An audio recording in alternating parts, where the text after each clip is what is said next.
హరే కృష్ణ. ఈరోజు మన special recipe వచ్చేసి కాకరకాయ పులుసు అండి. చాలా టేస్ట్గా ఉంటుందండి. ఉల్లి వెల్లుల్లి లేకుండా కాకరకాయ పులుసు ఎలా చేయాలనేసి నేను ఈ వీడియోలో చూపిస్తున్నాను అండి. మీరు కూడా చేసుకోండి. పచ్చిమిర్చి కోసుకునండి, ఆయిల్లో వేపుకోవాలి. తర్వాత కాకరకాయలని స్లైసెస్లా పలసగా కట్ చేసుకోవాలండి. లావుగా కట్ చేయకూడదు, బాగా ఉడకవండి. అలా అయితే పలసగా కట్ చేసుకోవాలి. కట్ చేసుకుని పచ్చిమిర్చి వేగిన తర్వాత కాకరకాయ ముక్కలు కూడా ఇందులో వేసుకుని బాగా వేపుకోవాలండి. అయితే సిమ్లోనే ఉంచాలండి, గ్యాస్ మాత్రం సిమ్లో ఉంచి వేపుకోవాలి, లేదంటే మాడిపోతాయి కదా. వేపుకునండి. కొంచెం బాగా మగ్గిన తర్వాత కొద్దిగా ముక్కలు మెత్తపడతాయి కదండి, అప్పుడు కొంచెం ఉప్పు కారం వేసుకోవాలండి. రుచికి సరిపడగా సాల్ట్ కారం వేసుకుని తిప్పాలండి. అడుగు అంటుకోకుండా తిప్పుతూ ఉండాలి. ముక్కలు మగ్గాలండి బాగానే. అడుగంటుకోకుండా బాగా తిప్పుతూ ఉండి తర్వాత మనకి రుచికి సరిపడగా బెల్లం కూడా కారం కూడా వేసుకోవాలి. ఉప్పు పసుపు వేసిన తర్వాత మూత పెట్టేసుకోవాలి. మూత పెట్టేసుకుంటే కాకరకాయ ముక్కలోంచి వాటర్ వచ్చేస్తుంది బయటికి. అప్పుడు కూర మాడిపోకుండా ఉంటుంది. అప్పుడు మూత పెట్టుకోవాలండి. మనం మూత పెట్టుకుని 10 నిమిషాలు అలా ఉంచాలి. ముక్కలు పెద్దపడిపోయిన చూసారా, కలర్ మారినాయి.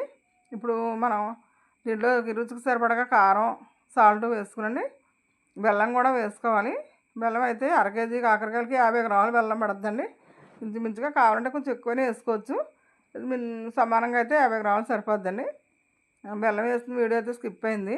అయితే ఉప్పు కారం వేసేయండి, బెల్లం కూడా వేసాను. తర్వాత కలుపుకోవాలండి. బాగా బెల్లం ముక్కలు కరిగే వరకు కలుపుకొని కొంచెంసేపు మగ్గనివ్వాలండి. సిమ్లోనే పెట్టి కొంచెంసేపు ముక్కలు మగ్గనివ్వాలి. తర్వాత వాటర్ వేసుకోవాలి. వాటర్ ముక్కలు మునిగే వరకు వేసుకోవాలండి, కొంచెం ఎక్కువే పడుద్ది. వేసుకుని బాగా ఉడకాలండి ముక్కలు. ఇప్పుడు ఉడకలేదు అనుకోండి, పులుసు పోసిన తర్వాత అసలు ఉడకవు. అందుకని వాటర్లో బాగా మెత్తగా ఉడకనిచ్చి ముక్క ఉడికింది అనుకున్న తర్వాత అప్పుడు పులుసు పోయాలి. బాగా ఉడకాలండి. అందుకని ఉడికిపోయిన చూసారా ముక్కలు, కాకరకాయ ముక్కలు బాగా ఉడికినాయి. ఉడికిన తర్వాత ఇందులో పులుసు వేసుకోవాలండి. చింతపండు పులుసు నేను ముందరే పులుసు తీసి పక్కన పెట్టుకున్నాను. పులుసు పోసుకునండి, బాగా ఉడకనివ్వాలి. దగ్గరికి వచ్చే వరకు ఉడకాలండి. పలసగా ఉండదు, కూర బాగోదు, చిక్కగా ఉండాలి. బాగా దగ్గరికి వచ్చే వరకు ఉడకబెట్టేసుకోవాలి. పులుసు పోసిన తర్వాత మనకి రుచికి ఏమన్నా కావాలంటే ఉప్పు కారం ఏమన్నా వేసుకోవచ్చు. ఇంకా పట్టేలా ఉంటే చూసుకుని. మనం ఇంచుమించుగా వేసాం కదండి, అదొకటి రసం పోసాను, చింతపండు రసం. తర్వాత మూత పెట్టేసుకుని ఉడకనివ్వండి. బాగా ఉడకనివ్వాలి, బాగా దగ్గరికి వచ్చేయాలండి. మీరు కూడా ట్రై చేయండి. మీకు ఎలా వచ్చిందో కామెంట్లో తెలియజేయండి.